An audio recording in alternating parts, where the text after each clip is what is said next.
આજના વિડીયોમાં મિત્રો જણાવવાનું છે કે પોરબંદરના નજીક આવેલા કેટલા વિસ્તારોમાં મગરો જોવા મળી જાય છે તે આ વિડીયોમાં જણાવીશું અને તે આ વિડીયોમાં શૂટ પણ કર્યું છે। અમે તમને ઝૂમ કરીને બતાવશું પણ જે વિસ્તાર આવેલો છે પોરબંદર અને ધરમપુર આદિત્યાણાની વચ્ચે જે ગામનું નામ છે આદિતપાડા।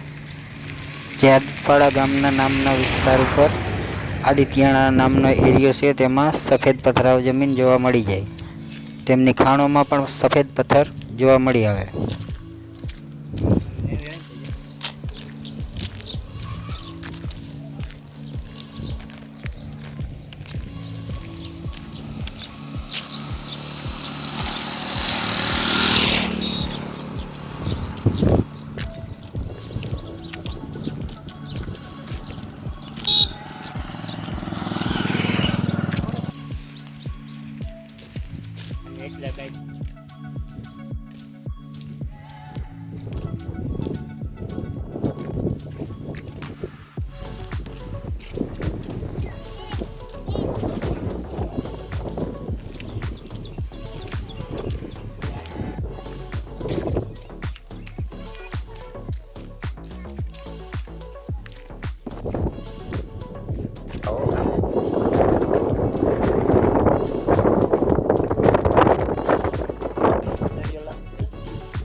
અને હવે અહીંયા જો ચોમાસું થઈ ગયું છે, ચોમાસામાં વરસાદનું પાણી ઉપલા વિસ્તારોમાંથી આવીને આ જે અંદરની બાજુ તરફ જે ખાણો દેખાય છે તે ખાણોમાં ભરાઈ ગયું પાણી।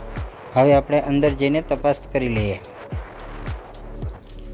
પાણી બહુ વધુ તો નથી, થોડું થોડું દેખાય પાણી।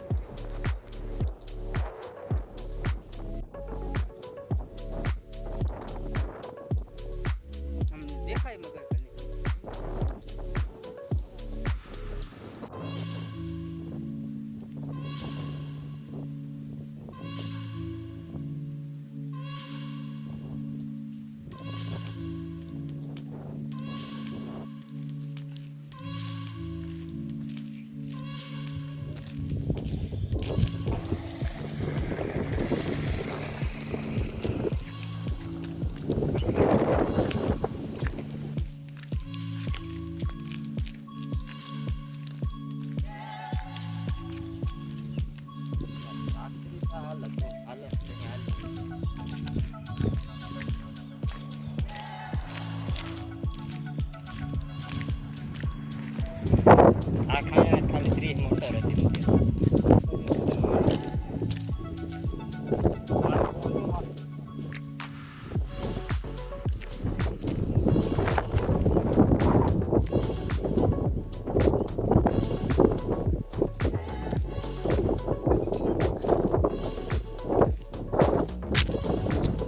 આમાં અહીંયાથી નીચેની તરફ જઈએ છીએ ખાણોમાં। આમાં ઓડિયન્સ મિત્રો તમારા માટે કેટલું બધું કરવું પડે યાર। હા યાર, તમારા માટે આટલું બધું અવનવું નિરીક્ષણ લાવીએ છીએ તો એક વિડીયોમાં લાઈક તો આપી દેજો યાર પ્લીઝ। હા, હવે ખાણના કાંઠે આવી ગયા અમે એકદમ નજીક।